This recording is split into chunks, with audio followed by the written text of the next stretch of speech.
Councilmember Javed called and said he would be a few minutes late, but he would like to remove item 9C out of consent, so it will become item 11D under new business. Do I have a motion to approve the agenda as amended? So moved. A second. All in favor? Aye. Opposed? Abstained? Motion carries. Please join us for a moment of silence, and Councilmember Carrera, will you lead us in the pledge?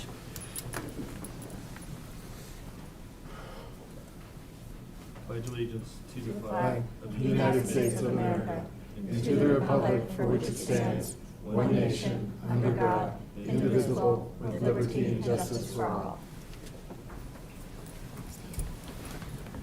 All right, do we have anyone signed up for public comment? Nope. Is there anyone not signed up that would still like to make public comment? Nope. All right. First up is information, Parks and Rec event calendar.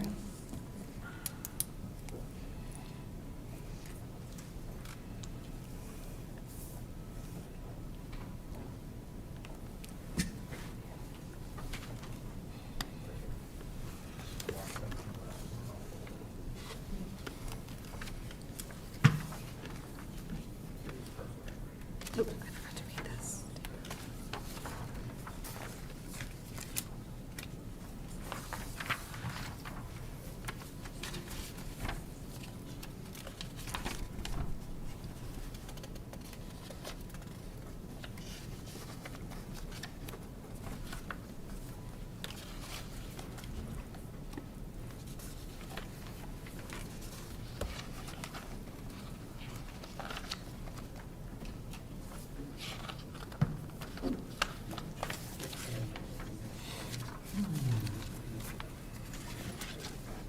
Welcome, Caitlin.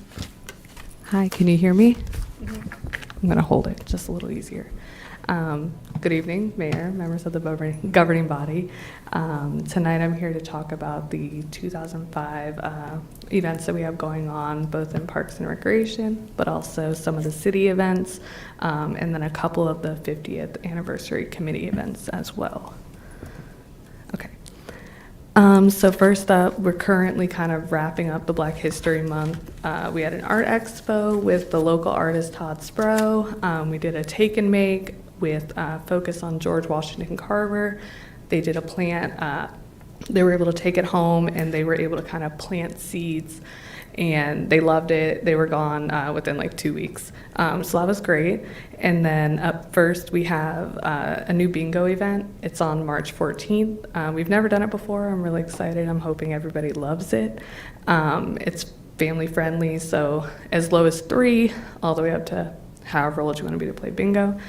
And then we have our 50th anniversary craft fair. That's the weekend, March 16th, right after bingo. And then we'll have our flashlight egg hunt. That's on the 11th of April. It's super great every year. It's for the older children. They're able to go out at night, use their flashlights. They love it. They think it's awesome. And then we have our annual egg hunts. Sorry, it's kind of cut off a little bit. That'll be the Saturday after, and we do 1 to 3-year-olds, 4 to 5-year-olds, 6 to 7-year-olds. They're all separated, so that way nobody has to worry about getting hurt. It's also a really fun event, and all the kids like it a lot. All right. We have our spring yard sale. It's labeled as being in the summer just from where the months kind of fall, but it is the spring yard sale. It's May 10th, first weekend of May, right before Mother's Day. Perfect if your moms like to shop. We have a chalk festival the weekend after. That occurs over at Blooms Park. It's the only event really that we do over there. They love it. They kind of write all over the pathways. It's super popular. We have our Memorial Day flag ceremony. That's here. We partner with the city for that. And then we'll also have our Pride flag raising. That's the first week of June. Same thing, we partner with the city. That's in the evening time, first week of June. And then last year we did Play All Day Virginia. It was kind of a new thing. We kind of just did multiple things throughout the city. Just little things like the Zumba class. We did popsicles at the pool. They had scavenger hunt. We did basketball shooting clinics, a bunch of stuff. It was a lot of fun. And then we have our Juneteenth and Bee this year, because the Bee was kind of postponed. We kind of wanted to team it up with the Juneteenth event this year. So we're kind of going with the library for that one, and it'll be another kind of citywide event. And then we have our Independence celebration, July 5th, huge, very much citywide, pretty much an all-day thing. We have our fall, so we do glow in the park after dark. That's kind of like the summer's end kickoff. It's right before school starts. We like to kind of let the kids let loose the last Saturday before school. That way Sunday they can kind of chill out. You don't have to worry about like Monday for school. We do our fall yard sale, and then we also do Latino Festival. We partner with Councilmember Amaya and the city for that. That'll be back at Costello this year. It was at the downtown this past year, and it'll be in early September this year. And then we have the KCBS competition as a part of the 50th anniversary. That'll be over at Costello. From my understanding, it's a huge thing, 2 days long. They come, they make barbecue. It's a lot of judging and seems like a lot of fun. I know they're trying to get some bands and stuff like that.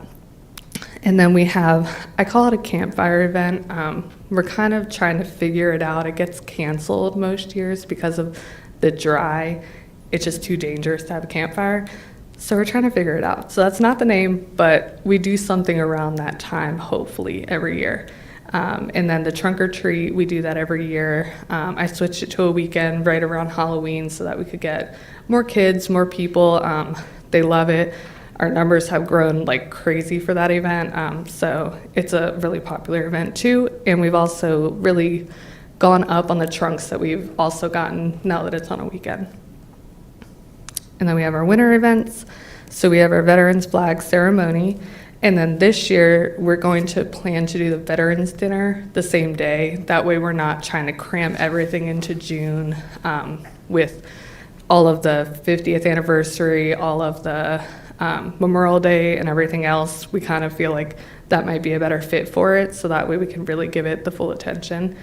And then Capture the Claws is like it's new, but we took out our tree lighting now that we do the tree lighting here.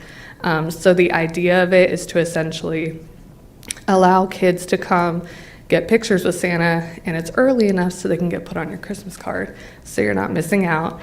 And we're gonna make it like a very cute, like photo backdrop, I guess, studio kind of vibe.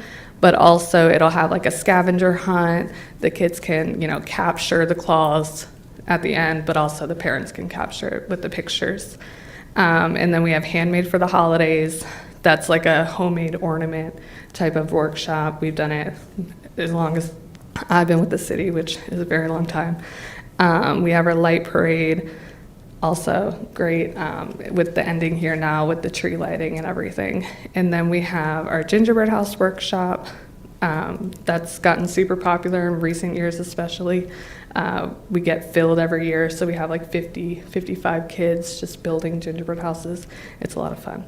And then it's cut off, but we have Breakfast with Santa as well, the weekend after gingerbread houses, and that also gets filled every year. Also a lot of fun, pancakes, food, pictures with Santa. Kids, families love it. We always love having Vice Mayor Moore and his family there every year too. All right. That's it. Thank you, Caitlin. Any Thank you. questions? We'll start down with. No, I don't have questions, thank you. Thank you. Thank you for the presentation. I don't have any questions. Thank you. I didn't see the fifth, I'm sorry.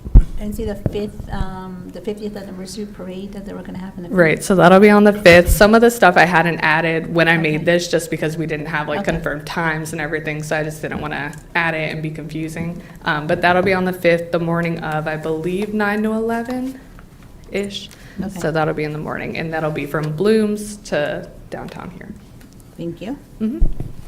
Caitlin, you always do a great job, you and your staff. Thank you. Every year and all the events that take place in Parks and Rec. Just a couple questions. The Juneteenth, I know the Black Expo Excellence will be taking place on that day. Right. Will there be any other specific Juneteenth celebrations? So we haven't exactly gone deep into our Juneteenth planning, but I think it'll be kind of similar to what we've done over the past year as far as food trucks and things like that. Oh, yeah. We haven't gone deep into it yet. The gentleman who does the drumming is very excellent. and Yeah, we're Mr. Kobe, he's great. Looking into it again. We love him. Yeah, absolutely. The next question is Trunk or Treat, which is an Yes. amazing event Thank for you. anyone that hasn't been to it. Have you ever thought about, or maybe we do, competition for people who Yeah. decorate their vehicles? So Some we've go really done elaborate. it. I know we did it. I was on a maternity leave this year, so I I don't know, believe they I did know. it. We missed you. But the year before, I missed you guys. But the year before, I know we did do it because DSS won. But we do want to expand it, kind of do like first, second, third, and make it a little bit more known too. But yeah, that's something we can certainly do this year. Maybe categories? 'Cause, Yeah. Okay, something to think about. I love it. Fantastic. Looks great. No, the barbecue competition, I'm a little confused. Are residents able to compete, or are these professional grillers that are coming out to our To city? my knowledge, it's professionals. So that essentially Aw, they'll that makes a come mean and they grill. sign up online. No. Or I guess not professionals, but like you sign up online, you register, and then you pay to be a competitor. So I guess you could. It doesn't have to be like a professional, but I know you do have to sign up online before. Okay. Appreciate Yeah, it. you don't Kate. have to be a professional. You only Okay. have to be certified if you're going to judge. Gotcha. To be a judge, okay. I knew there was some sort of like guidelines. Thanks, Caitlin, appreciate it. Thank you. No questions from my side, but looks like a great, robust lineup, and looking forward to attending a lot of those events. Thank you. Yeah, we look forward to it. Thank Thanks you. so much. And before we do the library events, I forgot to say at the top of the meeting, welcome to our new council member, Councilmember Moreau. We're happy to have you here. Thank you. All right, library.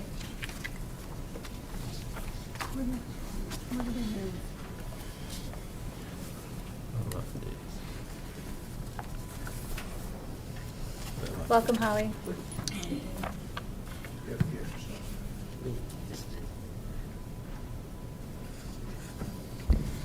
Hello, good evening, Mayor, Vice Mayor, members of the governing body.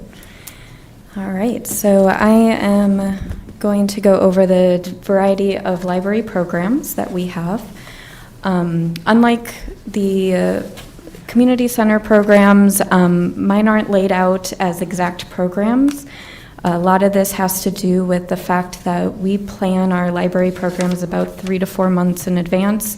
We don't have them planned for the entire year. We have styles of programs that we do every month, but we have a lot of one-off programs as well, and we just can't plan those an entire year in advance. So for the first type of programs, those are regularly scheduled programs. These are programs that are essentially the same every week or month. So those are our weekly story time programs. We have on Tuesday mornings at 10:30, we have our story time in English. And then at 10:30 on Saturday mornings, we have Spanish story time.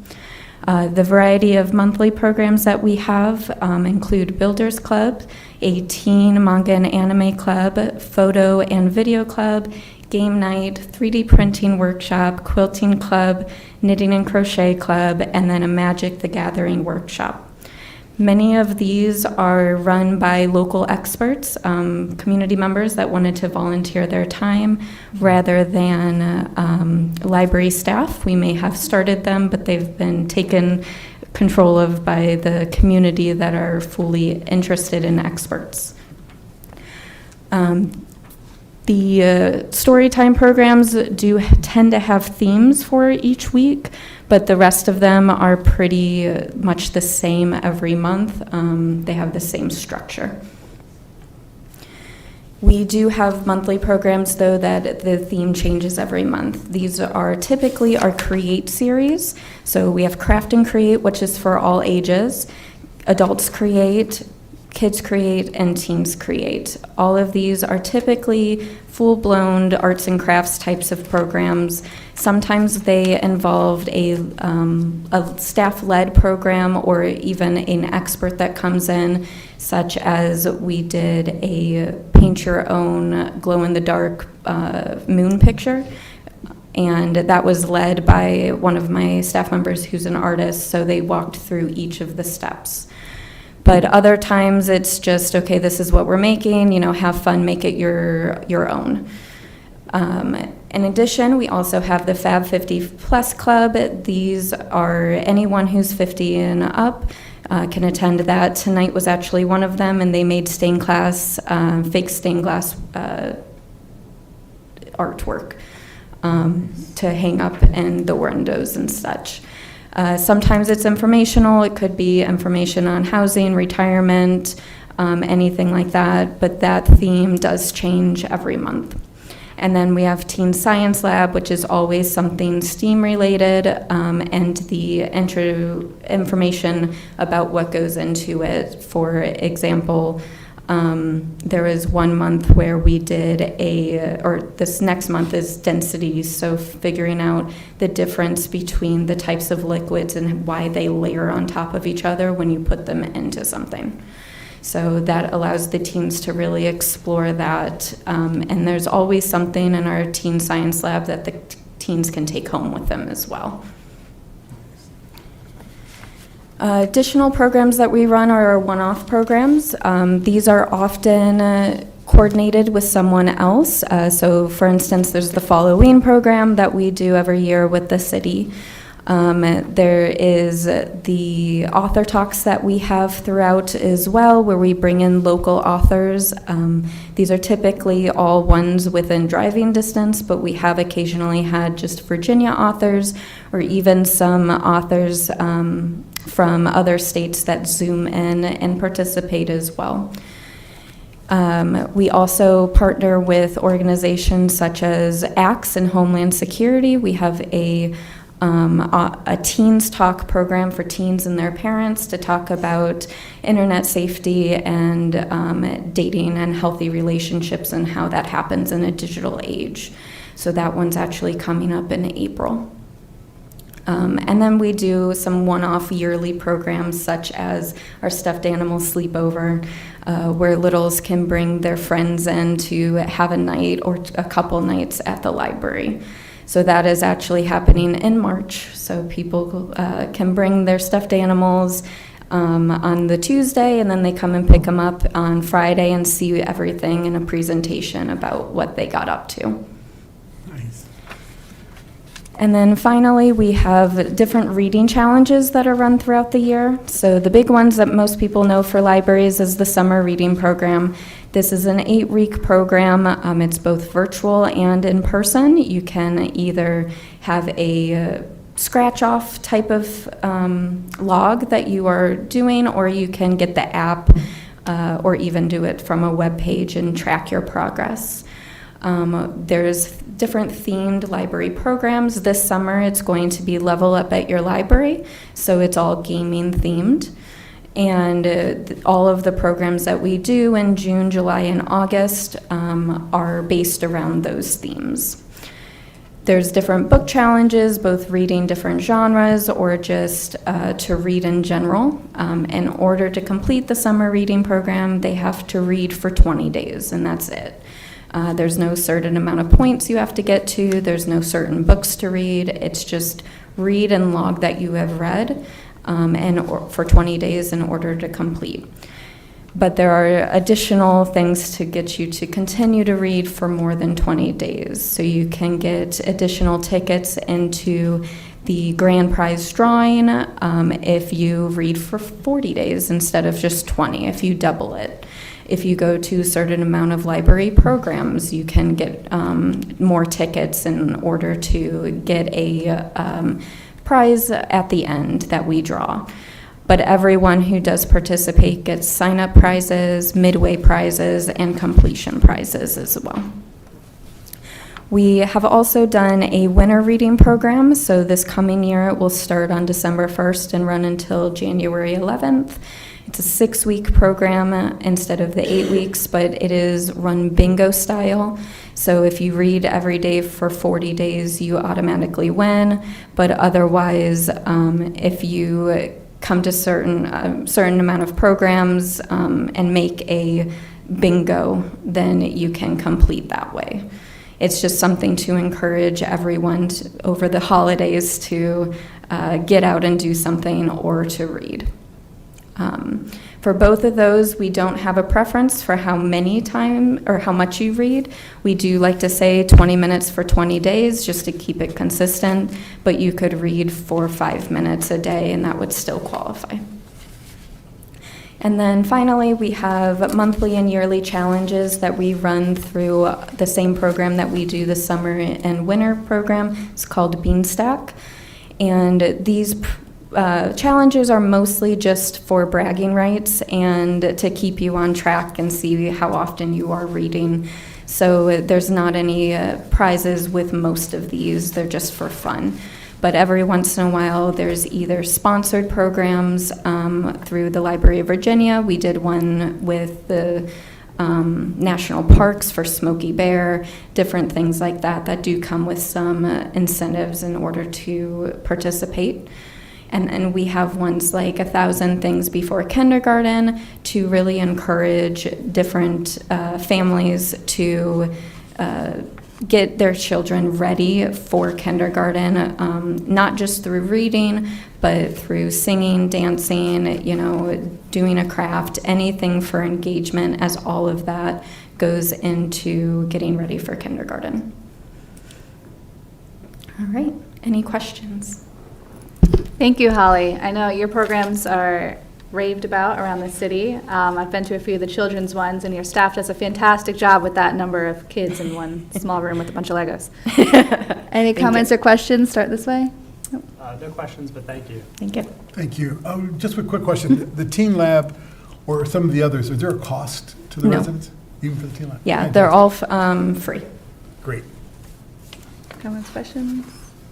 I just want to say thank you. I love the consistent programming month to month, even though each one has a little bit of a different flavor, so thank you. Thank you. Thanks so much. Thank you. All right, next up, we have consent agenda. It includes the approval of the minutes from January 28th, January 29th, February 4th, and February 11th of 2025. That the governing body request the Prince William Circuit Court to reappoint Marie Shivik and Kevin Brendel to serve on the city's Board of Equalization for terms that will expire on June 30th, 2028. That the governing body reappoint Donald Shoemaker to serve on the city's library board for a term that will expire on June 30th, 2029. That the governing body appoint Joshua McNeil to replace Gary Fields as the city's representative on the UOSA board for a term that will expire on March 1st, 2029.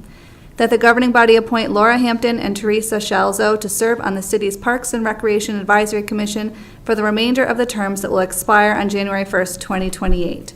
Do I have a motion to approve the consent agenda? So moved. Second. All in favor? Aye. Opposed? Abstained? Motion carries. On to unfinished business. Prince William Health District Annual Funding Service.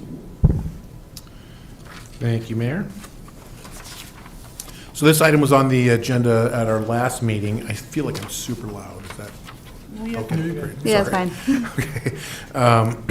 And Councilmember Javette asked for more information. So in your packet tonight is an amended memo that covers the cost issues for the agreement with Prince William Health District. This is the cost increase were actually required by the state legislature. They passed, I can't remember, House Bill 1963 in 2022 that increased the percentage that each city had to pay for the health district services to 45%. For smaller cities such as Manassas Park, they were allowed to do that increase over 3 years, which is how ours was done. And so we're now caught up. We are now paying 45% of the cost. And so that's why that happened. We do have an option of not paying this contract. However, the services that it provides are a lot and would cost us a lot if we were going to try to do them on our own. Some of them are required, some of them are not, but like restaurant inspections are required. We would have to do that, and we would pay more than what we're paying Prince William for our share just to do that. So I do recommend that you authorize me to sign this agreement, and if you have any other, and I'm hopefully can answer any other questions you might have. Thank you. Any questions? Start this way. No questions. No question. Questions on questions. this side? No question. I just want to say thank you for the follow-up. Absolutely. And appreciate the information. Thank you. All right, the motion is that the governing body approve and authorize the city manager to sign an agreement with the Virginia Department of Health for funding and services of the Prince William Health Department as presented and subject to final city attorney review. So moved. Second. All in favor? Aye. Opposed? Abstained? Motion carries. Up next, ordinance to increase city manager's spending authority to $250,000. Councilmember Carrera. It'll be actually, the correction, it'll be 200,000 per our discussion at the last meeting. So this just follows best practices across the Commonwealth of Virginia. It still puts us below. It matches what the state recommends. So I encourage everyone to support this. It'll allow best practices and common practices throughout the localities around the Commonwealth of Virginia. And then it will also allow, if we can continue having all contracts put on the city website, I think it was within 10 days, part of the resolution ordinance we passed back in, I think it was 2022. So, Okay, so if I'm not mistaken, you are planning for this to go into effect July 1st? yes, and it would go into effect July 1st of this year, to match the And fiscal year. We feel confident that the contracts will be able to be posted on the website prior to then. We'll have that up and running, that program up and running. Yeah, it is up and running. I believe Councilmember Cyberling asked for a demonstration, so I'm prepared Okay. to do that if you'd like. Sure, perfect. Okay. I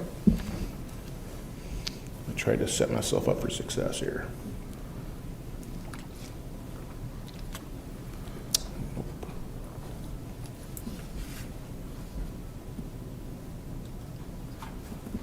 Okay, so anyone who goes to the City of Manassas Park website,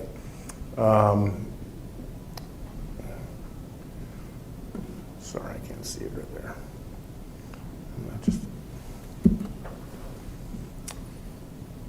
We'll go to departments, and if they go to general services,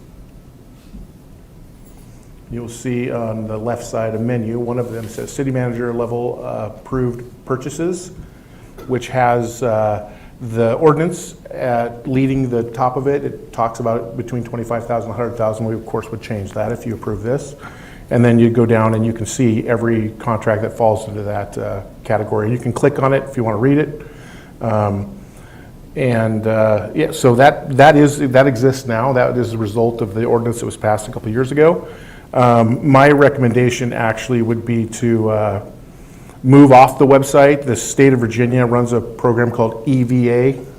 I think it's Electronic Virginia, which allows for the tracking of all contracts. I don't see any reason why we have to limit it to these few that fall within my signing authority. We can put all of our business out there.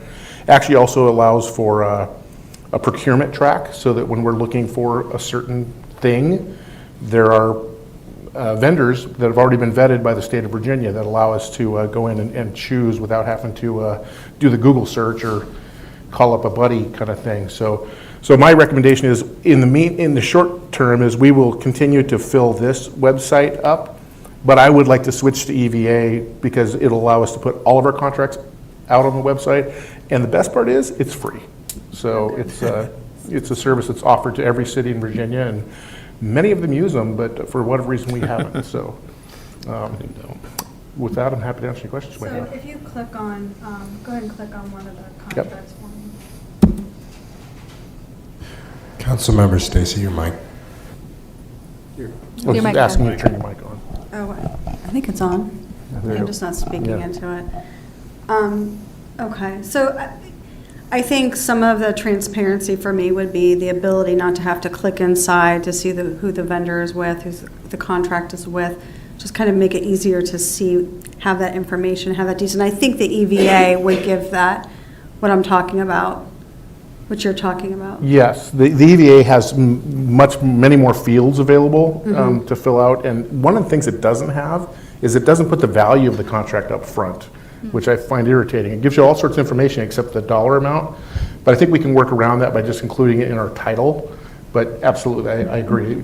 I don't want to have to click into anything either to be able to see the basic information, but and that's one of the reasons why I'd like to move to that as well. Thank you. Would you say that the the administrative burden of EVA would be negligible given the current, tool that we have on the website? The loading of it will take a little while. Marcus, we estimated it'd take about 5 minutes per contract to get us up to speed. Yeah, but the ongoing, it'll be Ongoing, we same. have to track it anyway. Okay. So we'll be Same. logging it there or logging it here, so Yeah. it really is a win, in my opinion. It doesn't really cost us much other than the setup time. Okay. Any other comments or questions? Start down here. No. So Uh, it would the Vice remove, Mayor? so it would remove. Hold the- on. Yeah, we're going to go this way. Sorry. That's all right. Thank you, Mr. City Manager. A couple questions. In the language, it talks about Section 2.80, this authority with respect to contracts, purchases, and change orders. I believe that in our last discussion about this granted authority of $200,000, which I support, was to exclude change orders. I think it's important that this body look at change orders if a contract is approved. And so I would hope that we can eliminate the concept of change orders. The other thing about the EVA, which I think is great, it's free, the state provides it. Are we going to put all our historical data into it? Because I could see that could be overwhelming and a real data dive to do that. But is that your intention, or just to start from where we get the system in place? I think we're going to start with the ones we have here forward. We're not going to go back in history beyond that. I think we end up with like just about 95 to 100 contracts to enter. So it'll give us a good 2 or 3 year historical look. And then as we move forward, it'll have everything, so. And the other thing, this that you have on the screen here is very helpful in that it's those contracts that this body has not reviewed. Because of your authority as city manager, you've approved. If we dump everything and we don't highlight the contracts that were approved with this new authority of 200,000, it's then the resident or we on this dais are hunting and pecking for those that are 200,000 and above. So is there any way to delineate the ones that the city manager has approved from the contracts that this council approves? That is a very good question. I didn't think of that. I'm sure there is, and so now we'll note that we'll make some sort of a delineation between legislative approval and administrative approval. Appreciate that. Yeah, absolutely. Good call. And again, I want to thank Councilmember Carrera for bringing this to our attention. I think he's right. This is an efficiency issue, and it's what other cities have done. I think it's a form of good government, and so I'm glad to support this tonight. Thank you. Thank you. Great. Mayor, can I say something real quick? Yes. Just to Councilmember Moore's point, I think the write-up doesn't really state very well what the ordinance itself does. So if you'll notice, if you go to the ordinance itself, nothing was changed at all with as far as the change orders and purchase orders. That just stayed what it was. So nothing changed there. The only thing that was done was the language that had been put in the resolution previously was pulled over into the city code as requested, and instead of $100,000 approval authority for contracts, it's $200,000. So there was nothing changed as far as purchase orders and change orders. It still remains the $100,000 as it was before. Okay. There should be a red line in your package that shows that. With respect to change orders. Yeah, contracts and change orders.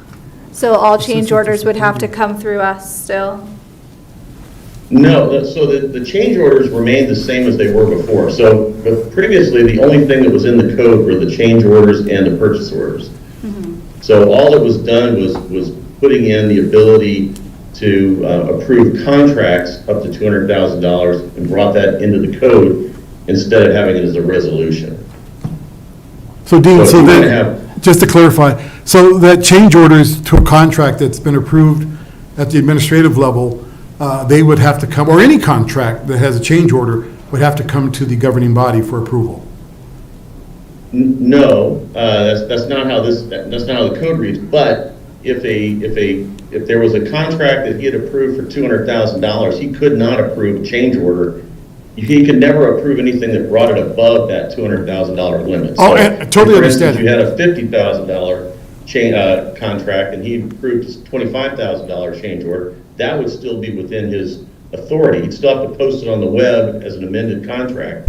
It's just he would have that authority. He just would not be able to take it be above the total value of $200,000 with the change order included. Dean, I appreciate that clarification, and I believe that's what, at least for myself, let me speak for myself, that's one thing that I'd like to exclude. I think if we approve a contract of 50,000, or the administrative city manager does, and then for him to put a change order for 25,000, more than, less than half of the initial contract, I want to see that. I want to review that. I don't think the city manager should have that authority.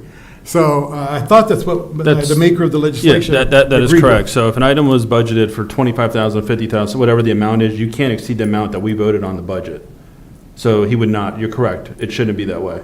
So if the item that we budgeted was $50,000 and we approved it, the manager can't go over 50 because we only allowed 50,000. But if it's 200 and it was 5,000, he'd still have to come back. If it's 50,000, it's 5,000 more, he would still have to come back.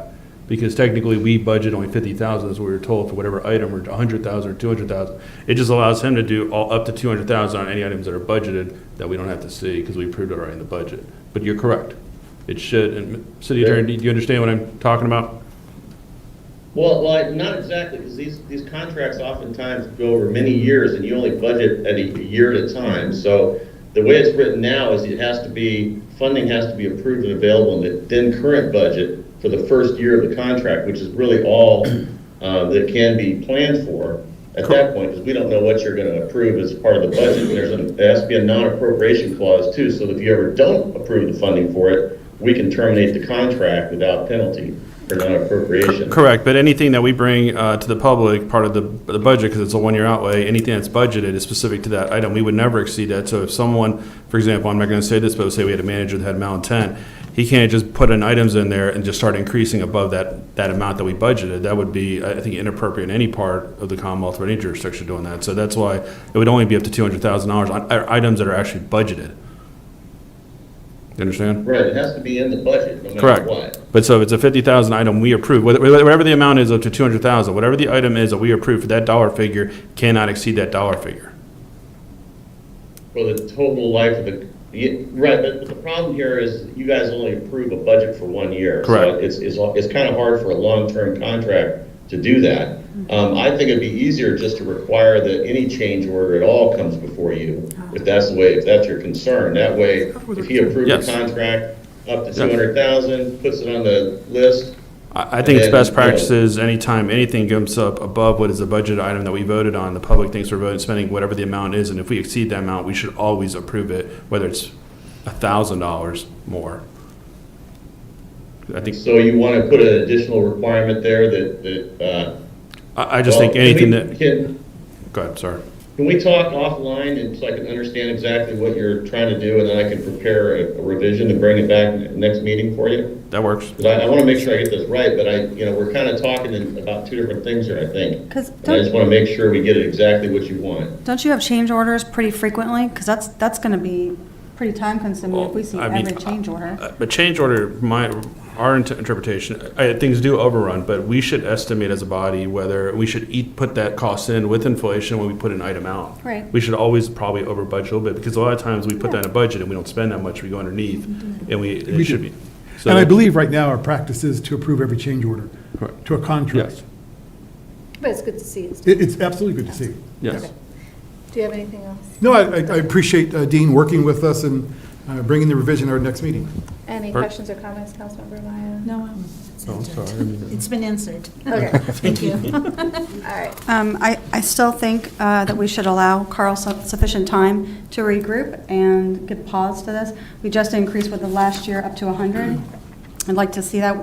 Councilmember Javid just had, was it a couple of meetings ago with the State Health Department contract. We wouldn't have normally gotten to review that and gotten the reason why that increased more than 7% had he not pulled it out of consent agenda and had that question. So I think the governing body is still providing some use and oversight, and just give you a little more time to get your feet on the ground until we increase. Otherwise, I would meeting. definitely support the 200.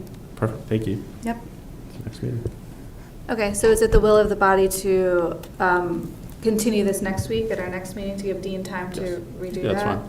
Yes? Yes. Okay. So this will be moved to next meeting. And what's next? And do you want that to be a presentation again, or if he rewrites it as you desire, can that go in consent? I think perhaps we should still discuss it. We should discuss it. Yeah. Probably just be a couple But we minutes. don't need the same presentation. Okay, We'll be great. fine with the new language. Thank you. Thank you so much. Thank Thanks. you. All right, you're still up though. New business, FY26 budget priorities.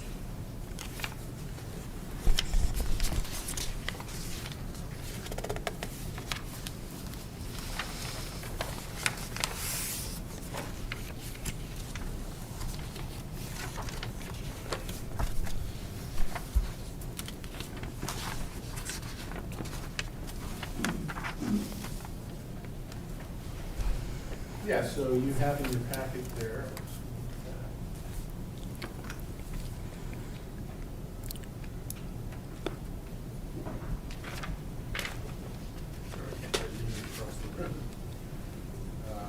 Yeah, so you have in your packet the budget priorities that you, oh, sorry.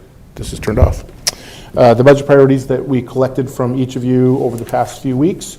They've been assembled onto this spreadsheet, which what we're going to ask you to do is to look at all of them and see, obviously you're looking at everyone's, not just your own, and then see where you'd like to rank them as far as the governing body priorities, more than just your individual priorities. How do you look at them as from the governing body standpoint? I think what we talked about was having a retreat here coming up in the next month or so. And so I don't think there's anything for you to do tonight except look at these and understand what everyone else had submitted. And then I think when we get to the retreat, we're going to ask you to do some force ranking and try to get these into some kind of an order that gives us direction on how to budget for them. So it's really a lot to digest at one moment, but yeah, sorry about that. The battery in the mouse is dead, so I have to use the touchpad. There we go. So yeah, so anyway, so it goes into the categories that you had talked about. One key difference is you had a category on community, what was it? Community maintenance. None of the priorities that was submitted by this body seemed to fall into that category, so we removed it and ended up adding a new one. Come on. Boy. Was that it, Kelly? Yeah. We recommended. Oh, yeah, to environmental sustainability. That was it. So, again, if you have any questions, let me know, but otherwise, digest it, and we'll talk about it at the retreat and see how we can make it actionable. Some of the retreat dates were out pretty far past when we're going to be approving this budget. So did you want us to rank these for this budget process so that they can inform the budget this year? Yes, yes, yeah. I don't think we can do it here tonight. No, so yeah, we can go on our own and rank these. But that's what we prefer. Yeah, I think Yes. Kelly set out some instructions with these when she sent them out originally. Okay. Just to sort of categorize them. You're not going to put them in order right now, but say, yeah, we need to do this, we can wait on this, or it's in the middle. And then what I don't want you to do is say, well, let's take one out of every section, because you might have 5 in one section that are 5 most important ones. So I'd rather you just look at them as individual items and decide if it's a top priority, if it's something we can push off, or if it's in the middle. 1, 2, 3, basically. And then we'll take all the ones and reformat that for you guys to then rank all the top priorities as to what is the actual top priority of the ones that you think are the most important. Okay, so you If want that makes us, any sense. you want us to rank these, but take the yellow subheadings out, just rank them fully. Yeah, sort of categorize them as, don't rank them, don't go 1 through 60. Go, is this a top priority, a 1, or is it a low priority, a 3? Okay. So you'll have a bunch of 1s, a bunch of 2s, and a bunch of 3s, and then we'll take all the 1s and we'll make a new sheet that you will then force rank in order, if that makes any sense. Sure. Okay. Can we condense some of these, because it seems like some are saying the same thing? Well, we tried to do that when we put them together, so absolutely. If you think a couple things hit the same point, feel free to just join them. And once we get it back from you, we'll figure that out. Okay. Yeah, but we did actually try to do that on our first cut. Let's say, well, these are kind of the same thing. Let's Right. put them in one line. So, Ms. yeah. Mayor, I have a question. I know some of the dates for the retreat are early March. Can't we just hold off to the retreat on some of this and meet in March? Or Sure, if we if the decide on early that date. March dates work, I don't know. I don't know if- A reminder to everyone to please respond to the doodle poll. Yes. I don't know which I date responded. Okay. is going to work for everyone. Hopefully it ends up early March, then we could address it there. But in the meantime, it might be good to have this condensed so that we're all ranking the same things. Or rank it so that we go to the retreat, we'll have the rankings at that time. instead Yeah, it's a having little to bit of rank, then homework. we have to go another time. Absolutely, yeah. Yeah. Yeah. But didn't we rank didn't we rank each category? We And used it- to. Yeah, It why was- can't we do it the same way now? I think Carl wants to do it a different way. I'm not Also, sure. the categories we came up with this in 2021. Which so you can they make different should have been categories. refreshed, I guess. Okay.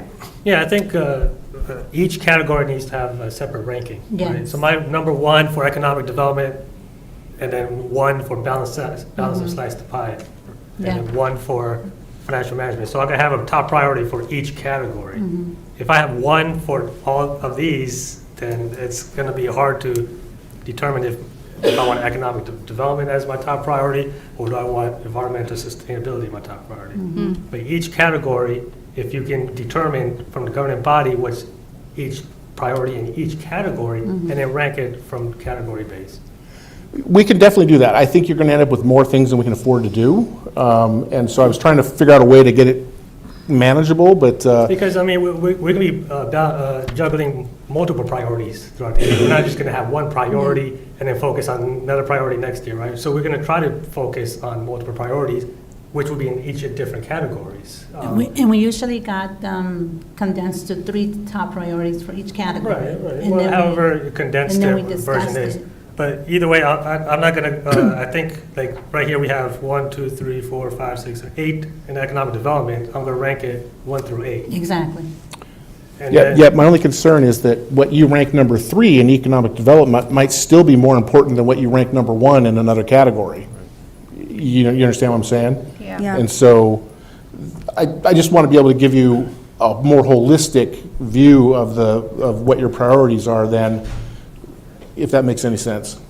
Just as a suggestion, instead of 1 to 3, should we do like 1 to 10 scaling, just to kind of give ourselves more of a variety in the weight that we're placing on each thing? Is that too complicated? You can do it any way you want, just as long as I understand what you're doing so we can Well, You know, everybody needs to do it the same way. do something with it at the end. Yeah, I mean, what do you all think? I think that's 1 through 5 or 1 through 10. I think 1 through 3 is a little small of a range. Right, that's For what I sure. think, yeah. So 1 through 5 or 1 through 10, and then that way you can get your weighted average a little bit, or your average.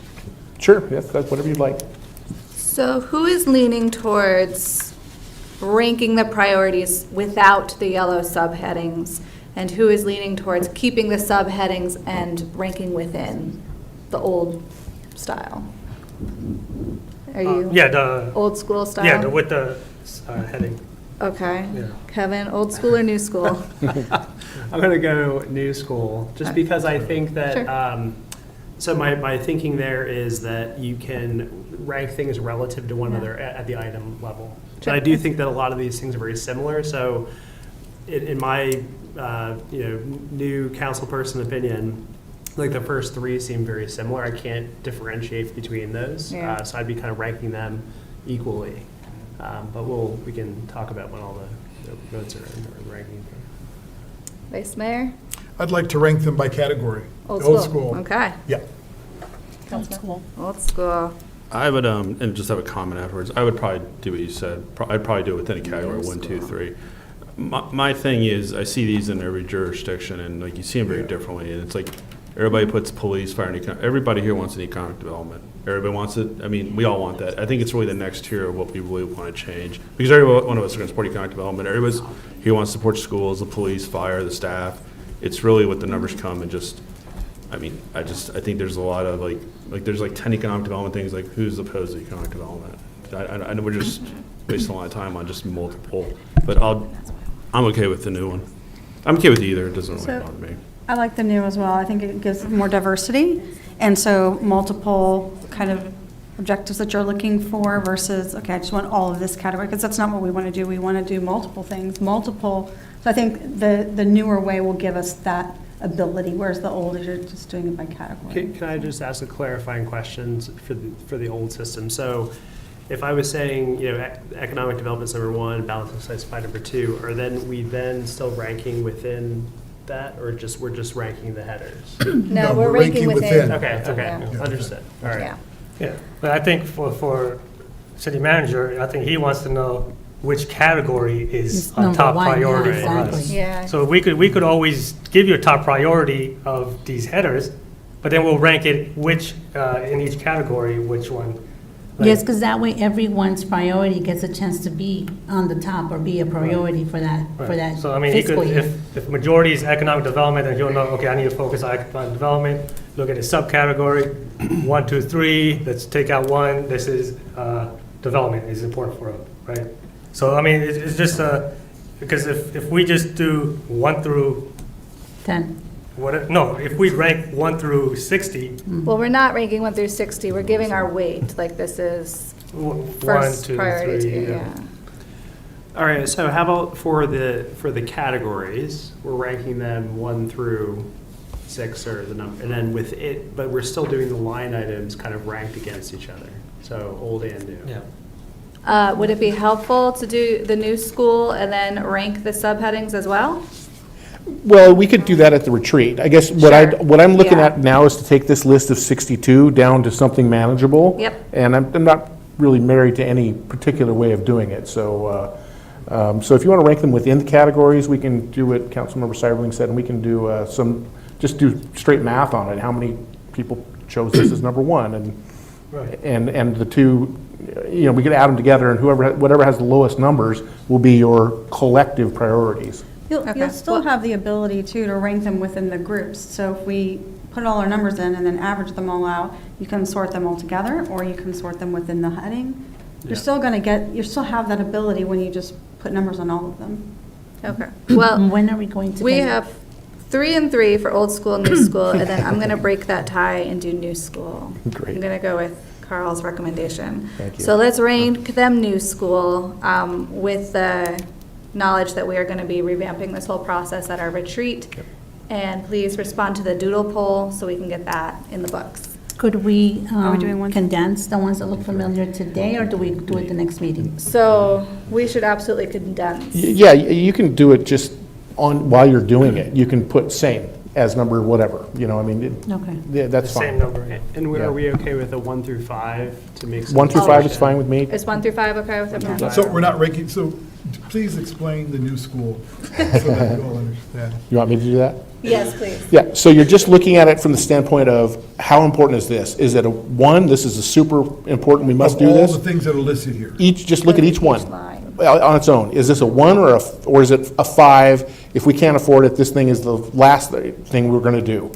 So we're ranking all at 1 through 5. So everything will have a 1, 2, 3, 4, or 5 on it. Gotcha, gotcha.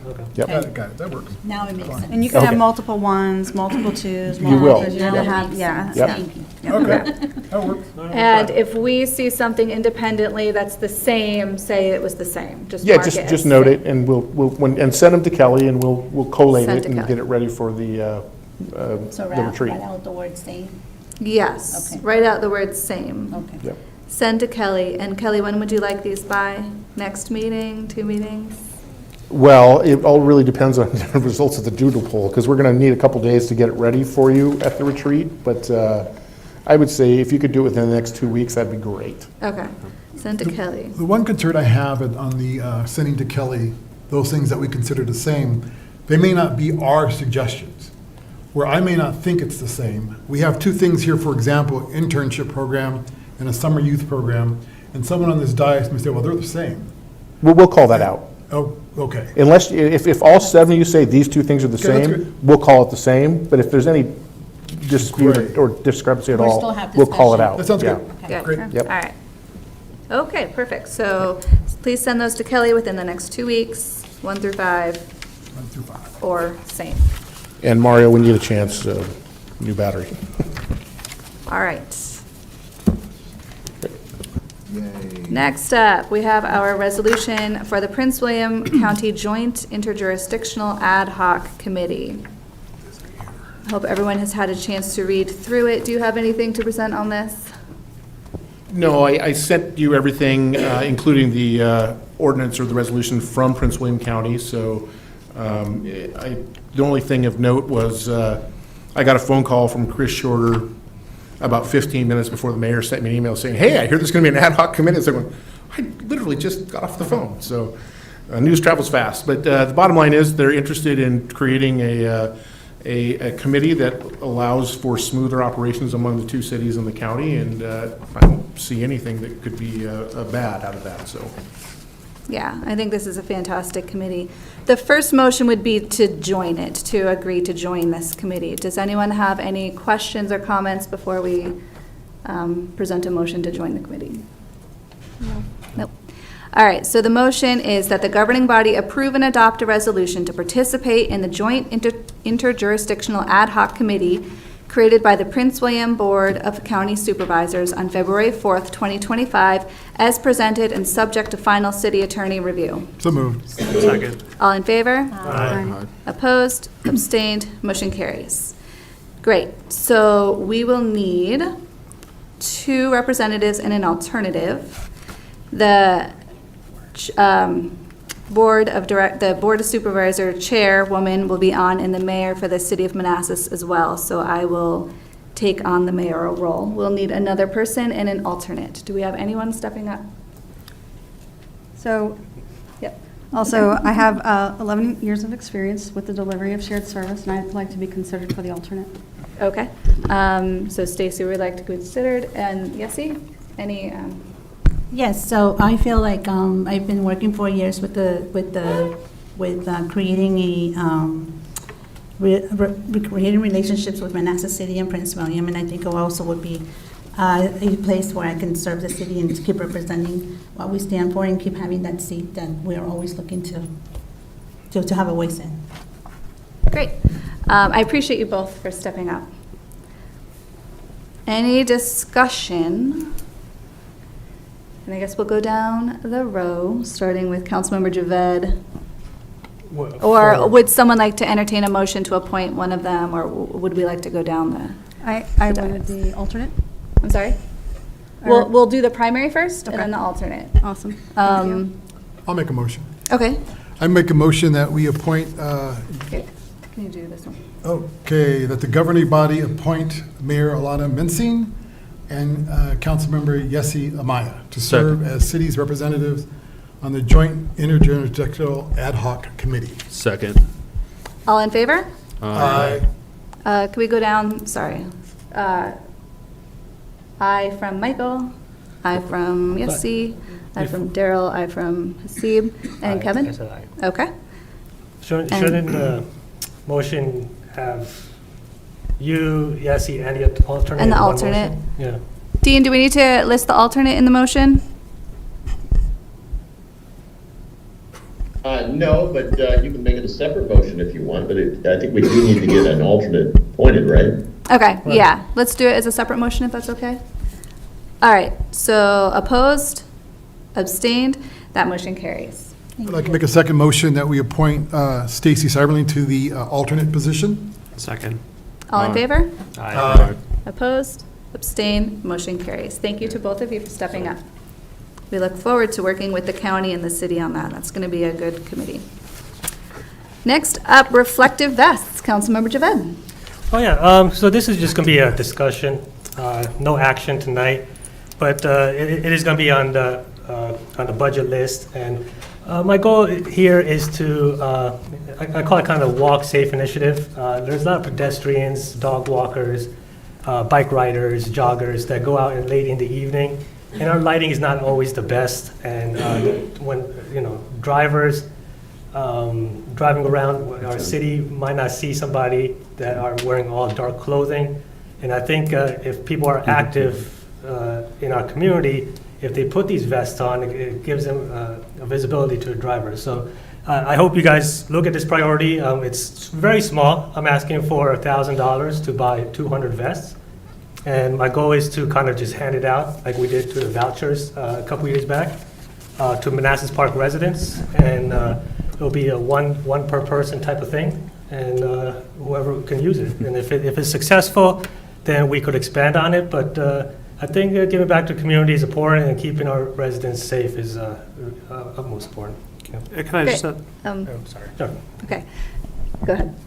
No, go ahead. Sure. I was going to say, thank you, Councilmember Javed. City Manager, do you have anything you wanted to add before we do questions, comments? No, I did talk to Councilmember Javed, and just from the standpoint of managing a program and deciding, is the rules around it, does it have to be a Manassas Park resident? How do we verify that? What's acceptable? And that sort of thing. I think his interest is in having pedestrian safety, and I guess I would like to look at it from the standpoint of, well, maybe the vests aren't the best way, and so I would like to front it with a little bit of a needs assessment before we spend any money, but I think the idea is great, and maybe the vests are the way to go, but just, I would ask that we have a little time to see before we get too far down the road. Okay. Sure. Thank you. Just a couple questions. So the 200 vests, they would be distributed to anyone who wanted them, or would they, is it kind of like if I want a vest, I can come have access to one, or is it they're distributed to all residents kind of? Yeah, correct. Okay. First come, first serve until supplies last. So anybody citywide could come into 3 designated locations. I had a police station, city hall, and the community center. They could come in, show their ID, Manassas Park residents, and then they just pick up a vest. And then I think they'll just mark down so that same person can't come back later to get it again. But yeah, it's first come, first serve, and the Manassas Park residents, whoever thinks they could use it, is welcome to it. Okay. Yeah, I mean, I've seen folks when I drive on Signal Hill Drive, also wearing dark clothes, Exactly. and they're sometimes they jog in the road. My only thought is I'm not sure if that individual that I always see would wear a vest if it was offered. I think some people kind of elect to just do things that are, silly. But so I'm not saying it's not a good idea. I'm just saying we also have to consider maybe the needs of how many folks would want access to this. And there's also going to be people that just kind of ignore that. Sure. Yeah, no, there'll be people that that might not need it, or there might be financial restraints, or they don't know where to buy the vest from. I mean, it could be a lot of issues, but what we're going to, as city manager emphasizes that pedestrian safety is important. And we're going to emphasize that through marketing, is saying, hey, do not run in the dark with dark clothing. We have an option for you here. Take advantage of it. Yeah. So we're going to give that opportunity for them to realize, hey, you know what? The city might be right. This is kind of dangerous. I'm running in the dark with no protective reflective gear. So it kind of maybe might open their eyes. Okay. Comments, questions? No, I think it's a great idea. I just want to make sure that we market it well so that the citizens understand that they have an opportunity to get these free vests if they want one. So a lot of money will have to be spent in marketing, I think. But I support the idea. It's great. Comments, questions? Councilmember Maya. I'm generally supportive of giving it away. I'd like to see some of it go to our retirement senior community, because there's an individual there who likes to play on the street, and he's probably get hit. And I think this would assist that. But I think, so I think it'd be a good safety program for the community to start out, and like you said, first come, first serve, or even designate at least 25 of them maybe to that community there. So. Did someone ask for these? Did someone come to you and say, hey, I would wear them, or I want them, or need them? No, I mean, being in the city last couple of years, not even on council, we had a pedestrian hit and killed. Good. We had a cyclist hit in the car multiple times off of Euclid. I've seen close calls off Signal Hill. Even when the flashing lights are not working, I've seen multiple close calls there in the evening time. And then even in the early morning hours during school, when I drop my daughter off, sometimes it's really dark if it rains. Kids are crossing in the cars are sometimes not seeing them because it's foggy or dark, and so I think there's a need. I mean, the city manager will look at the need assessment, but I think this is just a way to give back to the community. Is just, hey, we're thinking of you, type of thing. I kind of, I'm leaning towards what the city manager is saying, is that I don't know if vest is the right way to go for reflective gear. First of all, most of our runners, things like that, have gear, especially the wicking gear that they would want to wear.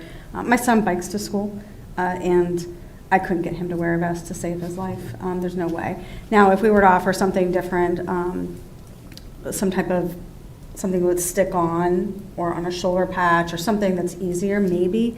But a vest, I enforce vests when we do trash pickup for Adopt a Highway, and No, I it's get not a that lot type of of pushback. vest. Get a lot of pushback. Not like those construction vests. It's really like a span. You know the spandex. It doesn't type of matter. thing? It doesn't even matter. I can't get him to wear a Or- helmet. Okay, so or- it's just Yeah, one of those something things sporty. where Yeah. people need to slow down, and they need to start watching where they're going. They need to get off their phones. I mean, maybe some type of program and pushing that.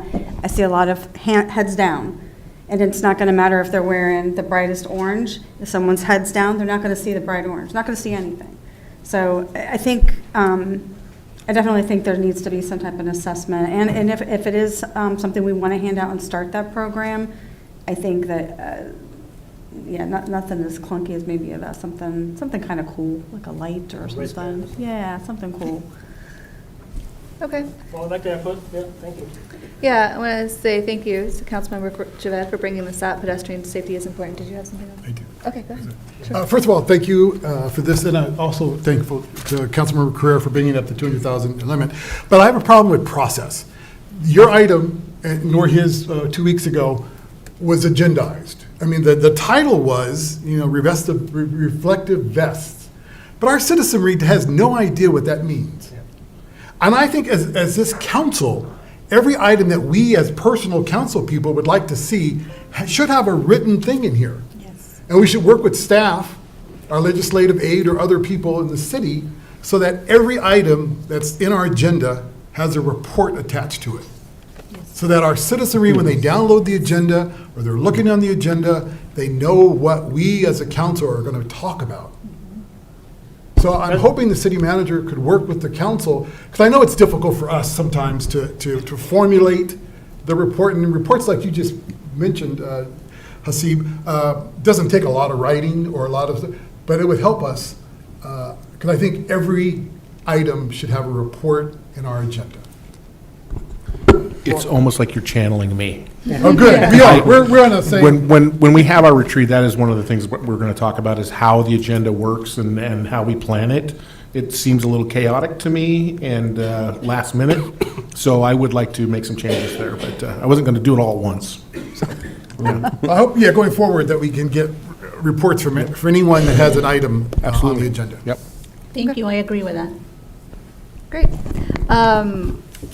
That being said, I am happy to add to the agenda anything that the council wishes. I don't want to gatekeep the agenda. I did request to both council people to maybe put something with their items, and, I can't force them to, but. That's what I was going to say. Yes, you They can. did ask me, but I Yeah. thought it was a discussion item, so I didn't have time to write anything up. But they did ask me to provide something. Now you know. And Mayor, if I may, Back to the vest. Thank you for that.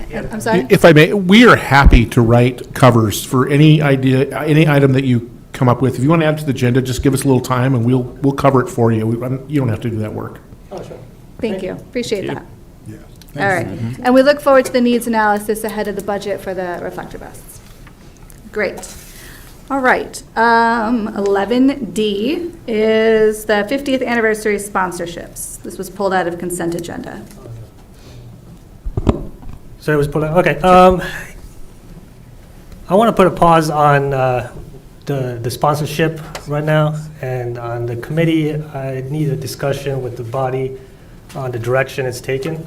And I guess my concern is the oversight.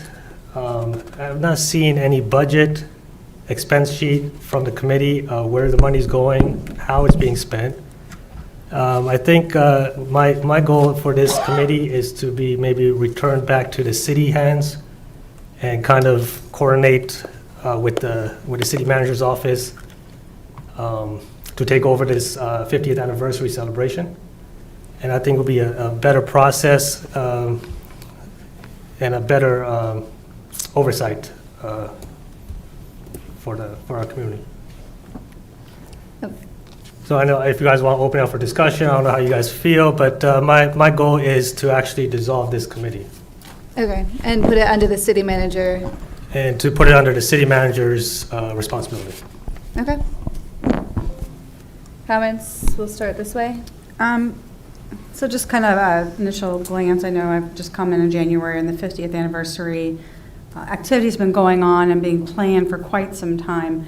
And it's been a lot of effort, a lot of love gone into those activities and events. Some of the feedback that I've received from citizens is that there's a lot of confusion about what are city events, what's 50th anniversary events, what's Parks and Rec, what's Farmers Market, the night events. We're not getting a total picture. And when I actually went and looked, I did see Keep America Beautiful events and 50th anniversary event calendar together. And then we have the event with the Farmers Market, Nights of Market, and those events. And then even tonight, we got presented with Parks and Rec events mixed in with some city events with the 4th of July. So it's kind of all over the place. I don't know where to go to see what's going on in our city, but there's no central location. So I do agree with the thought of moving it under the city manager. I'm supportive of moving under the city government. We have a full-time events planner, events coordinator in multiple departments. I think every committee or commission should have a staff lead. I don't believe, and I didn't vote for the 25,000. I had to leave that day. I wouldn't have supported that because I just think you have to have oversight. I'm not saying you're doing this or anybody's doing this. I just don't like to give the impression that council can direct staff to do things. If we have an event like a parade or something, and they should have to feel they have to accommodate something without getting it through the city manager's office, that approval. And I feel if you have a FTE or a position or however it would be designated, that person should be leading that coordinating it within the city manager's office. So I'm generally supportive there should be some oversight on it, and it should be kind of sent back into or it should be under the city managers or whoever you designate. Councilmember Maya? No comments. Councilmember, Vice Mayor, I'm sorry. Yeah, I appreciate Councilmember Javed for bringing this up and pulling it off the consent calendar. But with that being said, I would have a lot of problems if we voted on something tonight. I think we have to give the committee an opportunity to speak to this item. They have put, as Councilmember Saberlin has said, a lot of time, love, effort up to this point into this process. They did not know you were going to pull it from the consent, and consent usually means that this body agrees. And so they had no idea. They're not here tonight. And so I would feel really bad to eliminate them without giving them a fair opportunity to speak to all that they've done and to talk about how they've worked with the city up to this part, or haven't worked with the city, but at least give them a chance to speak to what has happened. So I would ask that we hold this over. Your objection to the committee is noted, and that we ask them to come and speak and maybe at our next meeting take action going forward. But to do it tonight, I think would be wrong and wouldn't look well on this body. Before we continue down, I want to respond. We have Councilmember Amaya, and she is on the committee. Also, there's been a few actions that have just been taken by the committee that I found out secondhand that should have come through us. So they're sending letters to representatives without speaking to us first. These events are acting as if they're gospel, but they have not come to us. So I do think the urgency to take this committee and put it under the city manager for him or Melissa to revitalize as they see fit is absolutely necessary for tonight. And it's because of actions that I've heard from residents that have happened over the past week. Yeah, not being privy to that information, wasn't aware of that. But I still think one meeting wouldn't make a big difference. But I think we should at least allow them to speak, and maybe Councilmember Amaya can do that. But it just seems like we're rushing when we didn't really give them notice that was going to happen. Again, this was on consent. The agenda that was publicized was consent. And by definition, consent is something that's non-controversial. It's something that we, as a body, agree. But now I'm hearing that half of the council doesn't want it to happen. And I may vote that way too. It may make sense to move it under the city manager. But I'm saying let's give them their due and allow them to at least defend the work, 6 months of work that they've done thus far, before we just eliminate them. And again, that may be what we do at the end, but at least give them the opportunity to speak to it. Councilman Romero? I tend to agree with Vice Mayor Moore's opinion that, that there should be more oversight, and perhaps that is needed, but I think it's at least worth maybe postponing till the next meeting just to understand, get the facts with what happened, what didn't happen, and where monies were spent, and have that visibility, because maybe after hearing that information, we feel differently. But in principle, pulling it out of consent, I agree with Vice Mayor Moore's comments. Well, just a comment off. Well, thank you for your feedback and your concerns. Even if we hear from the committee, I don't think it's going to persuade me to change my opinion. It's just the principle itself of it. I mean, they go explain all they want, and this happened, this happened, this happened. But at the end of the day, it's just going to be the principle for me. And whether we vote today, next week, it's not going to change the fact. They could be here today if they wanted to. And that's why I pull it out, consent, right? I look at consent agenda, I don't overlook it. And anything I see, I pull it out, And they're welcome to come to the governing body meeting. Even if it's on consent, they think it's just going to be passed. I would think that if there's a discussion or a question, that they had the opportunity to do so during public comment time. So with that said, I mean, I'm going to make a motion to dissolve the committee today. And and they could still come and talk next week if they want to, but I think that's just my opinion. Okay. So I'd like to make a motion that the governing body adopt and approve a resolution to terminate the 50th anniversary committee. Okay, so Stacy's made the motion. Does he want to second it? I'll make a substitute motion that we do not absolve the 50th anniversary tonight, and that we allow them to come to our next meeting and speak to the council and take the matter up at that time. Is there a second for that motion? Second. We'll do Yessie. All right, so do we vote on the first motion? Substitutes first. The substitute first, okay. All in favor of the Darrell Yessie substitute motion, please raise your hand so we can visualize. 1, 2, 3. Okay. All in favor of the Stacy Hasib motion, please show of hands. Okay. Original motion passes 4-3. Noted. All right, thank you. We have arrived at our second public comment time. I did forget to read an email. I apologize to the first public comment. It is from Laura Hampton at 129 Cabell Drive. On behalf of the 50th Anniversary Committee, thank you to sponsors, Manassas Park residents and volunteers, and the city manager and his wife for making the February 16th kickoff event. The full email will be available on the website. Is there anyone who would like to make public comment? Well, I'd like to, before we adjourn.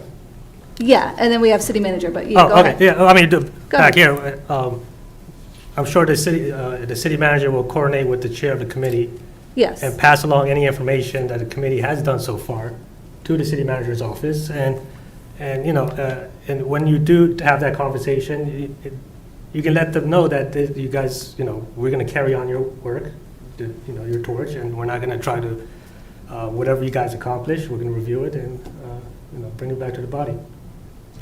Yeah, absolutely. We want to honor the work that's gone before, and in fact, we won't be able to do this without them even still. So having it coordinated out of, by Melissa, no problem, but I think that we're still going to need all of the volunteers and whatnot to make all this stuff work.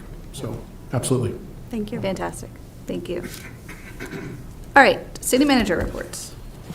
Yeah, a couple things. So we had a big meeting yesterday to talk about the development in the downtown area, and we've opened a couple of businesses on the south side of the street there. And so it's time now that we're going to have to start enforcing some parking restrictions. And so you're going to start seeing some signs come up that do some time limits. The biggest issue right now is we have people that live in one or the other of the apartments that are parking all day on the street in front of like the Little Bowl and Yoder's and whatnot. And so you're going to start seeing signs pop up in downtown to start limiting that. We're going to start socializing the idea that we're going to have a time restrictions here so that by the time the movie theater and event space is open, people understand that you can't just park your car here for a week. And so just letting you know that you're going to start seeing that. The second thing is the treasurer is going to start a campaign on her website of listing people that are delinquent in their taxes and other payments to the city. So just FYI, that's something that's going to start happening that is within her control, but we'll probably hear about it. So just giving you a heads up on that. Sure. So is she setting limits, or just if you're $5 delinquent, is there like a threshold? I think it's, she's going to put the people on there that they've been sent several notices to and that have just, I don't think it's going to be anything minor. It's going to be pretty egregious delinquencies. And could we have her brief the governing body before she implements this? We can certainly ask her. Oh, yeah, I know, she's her own Yeah. person, but. Yeah, absolutely, I can ask her, yeah. Yeah, I think we should, at least, because we're going to get the fallback from our residents. She won't. But, Me too. Yeah, it'd be nice if she can brief us on that.